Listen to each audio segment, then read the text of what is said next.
guys! Welcome sa aking channel. It's me, Rose and Mantana. Today's video guys is ituturo ko sa inyo or i-share ko sa inyo kung paano mag-download ng no copyright claims na mga sound effects or background effects na pwede nating ilagay sa mga videos natin na hindi tayo nakaka-copyright.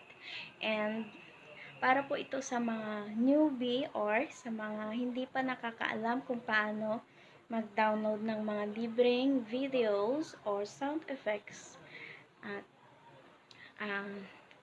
para po makatulong din po ako sa mga hindi pa nakakaalam at sa mga gustong makaalam kung paano i-download at saan natin i-download. So, alamin na po natin guys at tapusin ang ating video para po malaman natin kung paano i-download. So, tara na!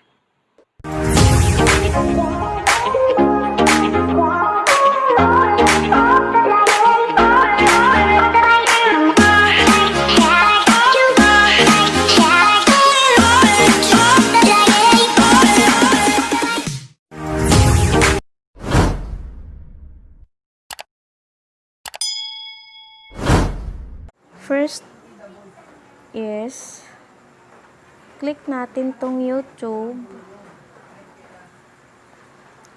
and then search natin guys yung sounds effects or background effects.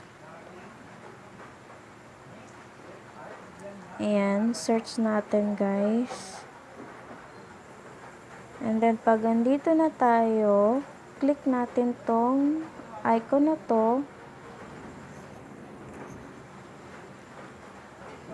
na nasa taas.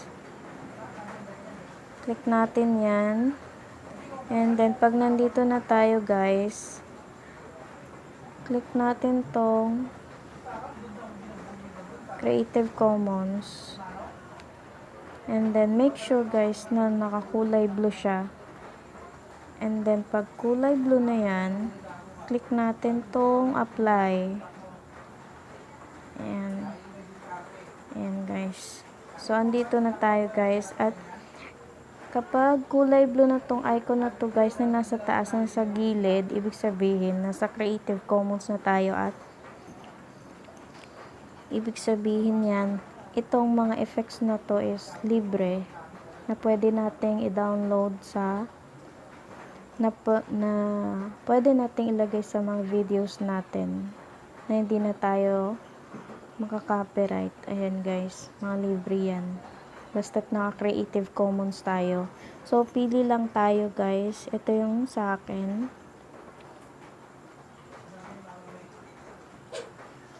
So, ayan. Click natin tong share.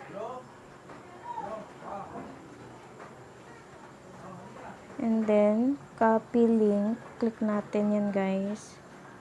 And then, kapag na-copy link na natin, alis na tayo dito. Punta na tayo sa Google. And then, search natin yung YouTube MP3. Yan, search natin guys. And then, pag nandito na tayo, click natin to guys, yung YouTube to MP3 converter. Click lang natin yan. And then, ayan, nandito na tayo sa YouTube MP3. And then, copy-paste natin yung link na kinuha natin dun sa YouTube. And then, click natin tong MP3 guys, kasi background effects yung ida-download natin. At kapag background effects or mga kanta yung ida-download natin, itong MP3 yung i-click natin, kasi itong MP4 is kapag videos yung mga ida-download mo. So, dahil background effects yung ida-download natin, MP3 yung i-click natin, and then click natin tong convert, and then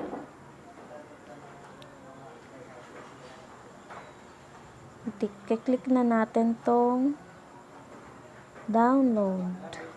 Click natin yan guys. Ayan. Ayan guys. Alisin lang natin to. Ayan guys. Click natin tong download. Ayan. At titignan natin dito. Ayan guys, nandito na siya. Ito na siya guys. Itong may check na to, ibig sabihin na download na natin siya. So, alis na tayo dito guys. Punta na tayo dito sa music. Ayan. Click natin yan guys. At titignan natin kung nandito na yung download natin. So, at dahil wala dito, kapag wala siya dito guys, punta tayo dito sa File Manager. Ayan. Click natin yung File Manager and then dito sa Audio. Ayan. Click lang natin yung Audio. Ayan guys, andito na siya. Ito na siya guys. Na-download na natin siya. So, ayan. Ganyan lang kadali guys. Okay na siya. Andito na siya. Yan lang guys. Ganun lang kadali. So,